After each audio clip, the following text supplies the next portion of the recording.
네, 안녕하십니까.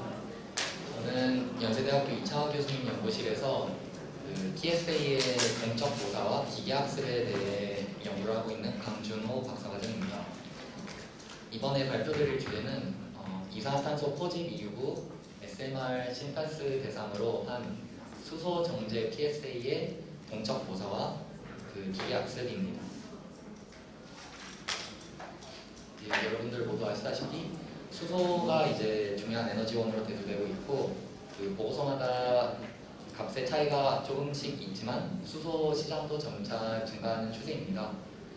그리고 많은 양의 수소가 이제 SMR 프로세스를 통해서 생산이 되고 있어서 저는 이번 연구에서 SMR 싱가스를 대상으로 한 수소 VTSA 과정을 베이스 케이스로 삼고 연구를 진행을 하였습니다. 수소만큼 이산화탄소 포집도 중요한 문제로 대두되고 있는데요.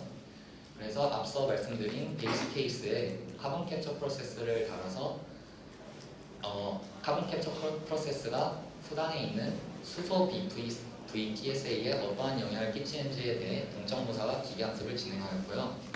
이제 동적모사의 경우에는 지프롬스 소프트웨어를 사용하여 진행하였고 기계학습 DNN의 경우에는 텐서플로우를 사용하여 진행하였습니다. 이제 발표가 세 가지 단계로 진행이 될 텐데요. 첫 번째는 이제 동적 모사기의 개발입니다. 이 과정에서는 이제 실 공정 데이터와 비교를 하여 검증이 함께 이루어질 것이고요. 두 번째 단계에서는 만들어진 동적 모사기를 사용하여 케이스 스터디를 진행을 할 것입니다. 그리고 마지막으로 스텝 2에서 만들어진 데이터들을 학습에 사용하여 DNN에 관해 발표드리겠습니다.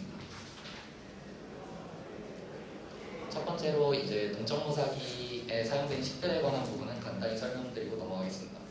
기본적으로 매스, 에너지, 모멘텀 밸런스를 사용하여 기체의 거동을 표현하려 했고 이제 듀얼 사이클 랭리어 모델과 리니어 드라이빙 포스 모델을 사용하여 흡착에 관한 부분을 설명하려고 했습니다.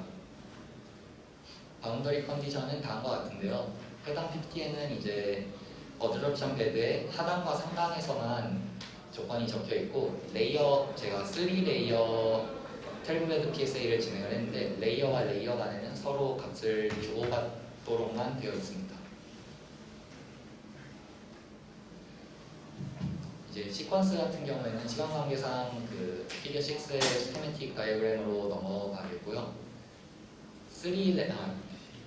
24스텝 12베드 3레이어 DTSA를 진행을 했는데 이 3레이어에서 아래 두 부분은 액티베이티드 카본 2종을 사용했고요. 상단부에는 이제 제올라이트를 사용했습니다.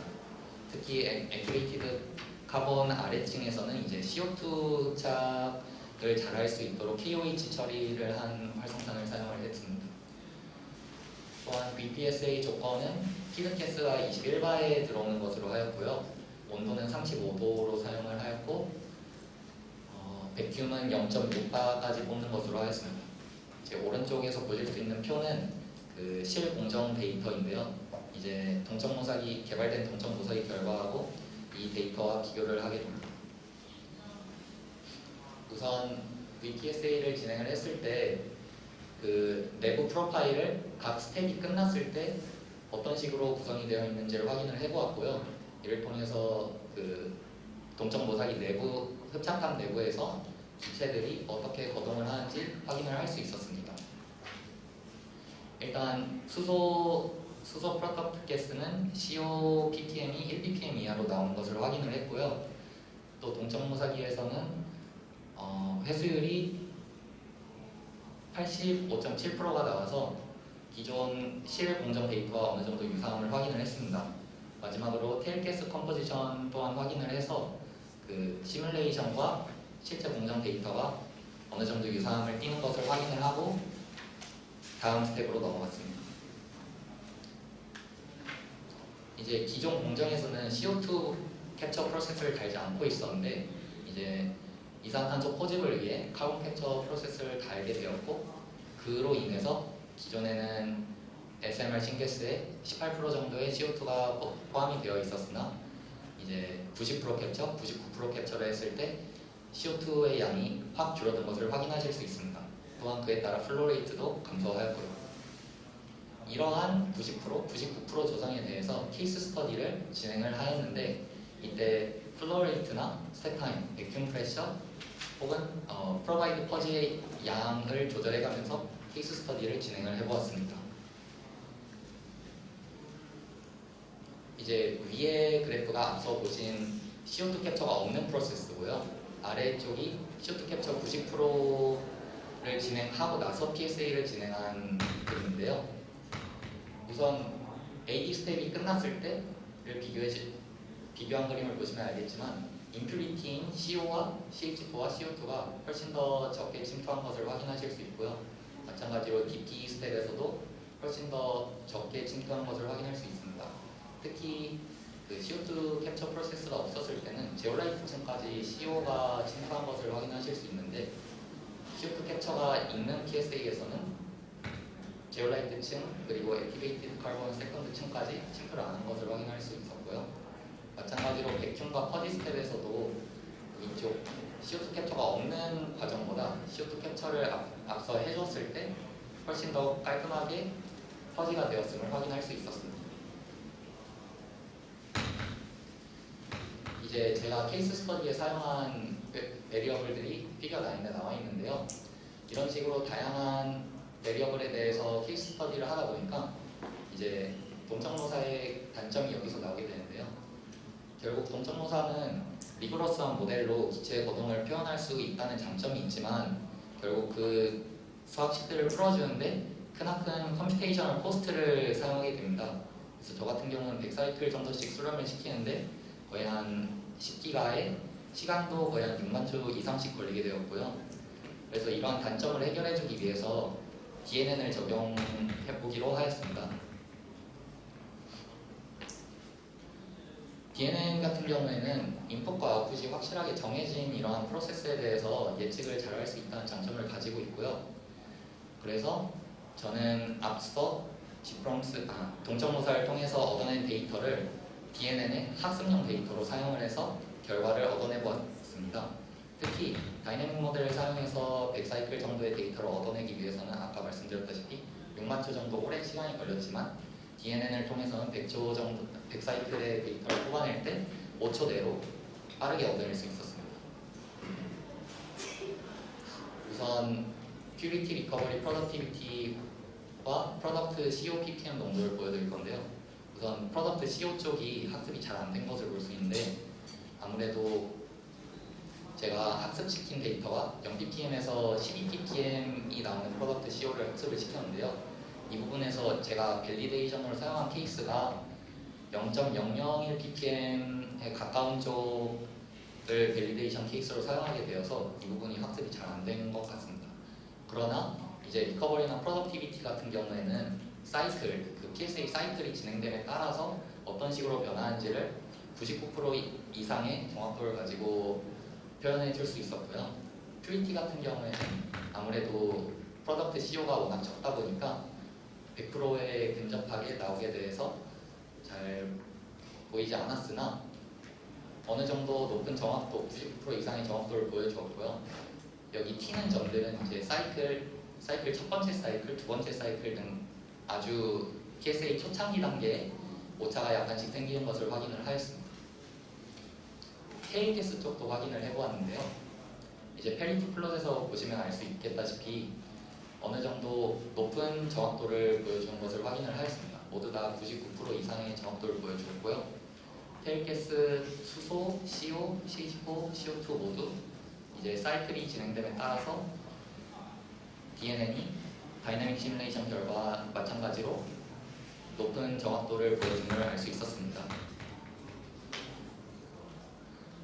정리하자면 이제 G프롬스랑 동적모사를 사용을 하여 그 PSA의 거동을 모사를 할 수 있었는데 PSA의 모사를 동적모사만을 사용하여 보여주게 되면은 너무나 케이스 스터디에 너무나 많은 시간을 쓰게 됩니다. 그를 위해서 이제 DNN의 계산이 빠르다는 장점을 같이 결합하여 연구를 진행하게 되었고요. 이제 앞으로 더 해야 될 부분은 아까 보여드린 프로덕트 CO 컨센트레이션 부분이 좀 더 학습이 돼야 될 것 시킵니다. 그리고 이제 reinforcement learning을 통해서 저는 이제 인풋을 이렇게 넣었을 때 어떤 큐리티 리커버리가 나오는지를 계산을 했는데, 반대로 이제 제가 원하는 큐리티 리커버리를 얻기 위해서 어떠한 인풋을 통해서 운전을 해야 되는지를 알 수 있는 모델을 개발할 예정입니다. 그리고 마지막으로 공정이다 보니까 포스트 에스티메이션 쪽도 이렇게 마찬가지로 기계학습을 진행을 할 예정이고요. 앞에서 사용된 아민 프로세스와 함께 연결을 할 예정입니다. 이상입니다.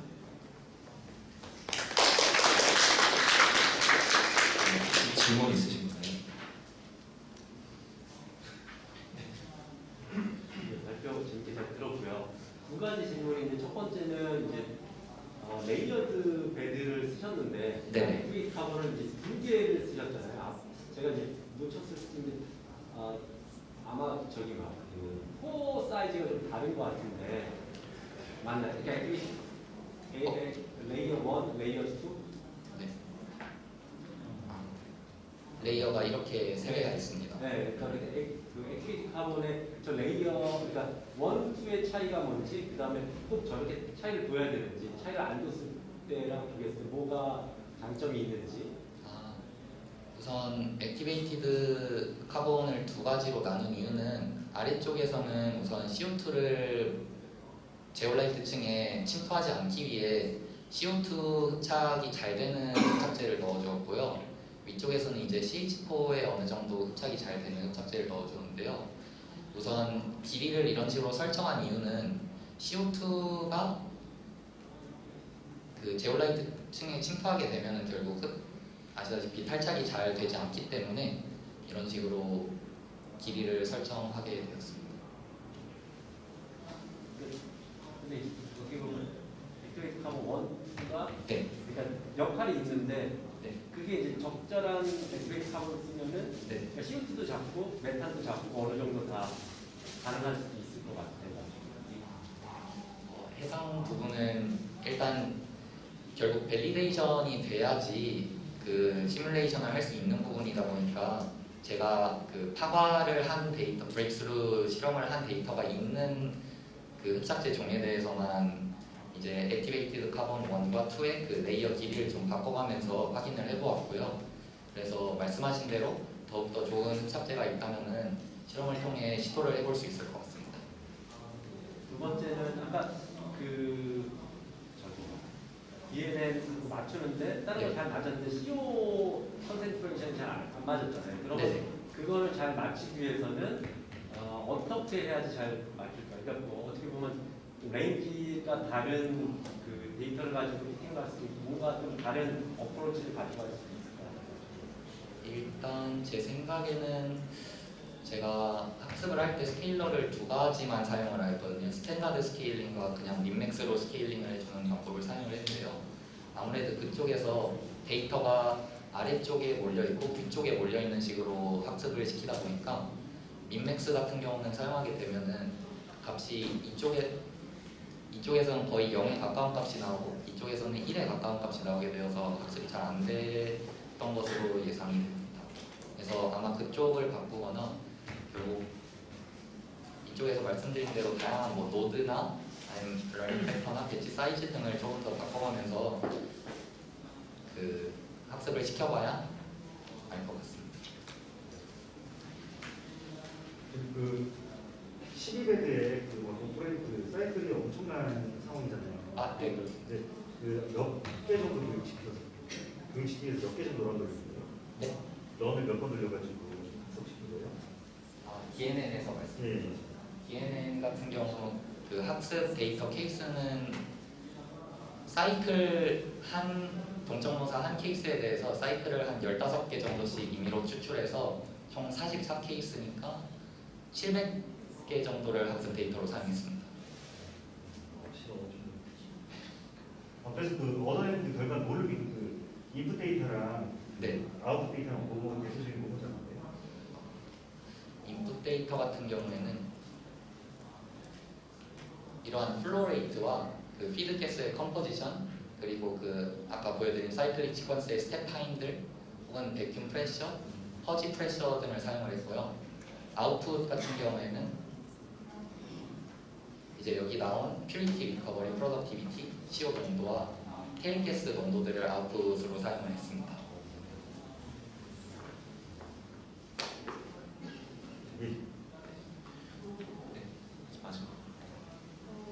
그 어큐러시라는 표현을 계속 사용을 하셨는데요. 회귀 분석인가요? 아니면 불분석? 아, 네, 회귀 분석. 회귀 분석의 지표로 계산하신 수치가 혹시 있으실까요? 아, 수치가 있는데 제가 수치를 넘는 거를 깜빡해서 다 99% 이상 정도는 나왔는데요. 그 99% 이상이면 과적합에 이슈가 있을 것 같다는 생각도 들고 아, 네네. 앞에 슬라이드에서 보여주셨어요. 앞에 CO 아, 네네. 저 퓨리티 플러스 보면은 지금 예측이 잘못된 5개의 값을 제외하고는 굉장히 피팅이 잘 되기 때문에 제가 생각하기에는 모델의 과적합이 일어났고 이 모델 트레이닝한 데이터 이외에 있는 5개의 스팟들이 아예 그 방향성을 읽지 못하는 것 같다는 생각이 들거든요. 아까 민덱스를 쓰셨다고 하셨는데 민덱스 쓰시는 과정에서 미니멈이 이제 0으로 가다 보니까 네. 거기서 발생할 수 있는 이슈일 수도 있고 혹은 제 개인적인 소견으로는 아마 랜덤하게 노이즈를 추가를 해서 학습을 시키면서 개선이 되지 않을까 싶습니다. 네, 좋은 말씀 감사합니다. 네, 그럼 이것으로 마치겠습니다. 감사합니다.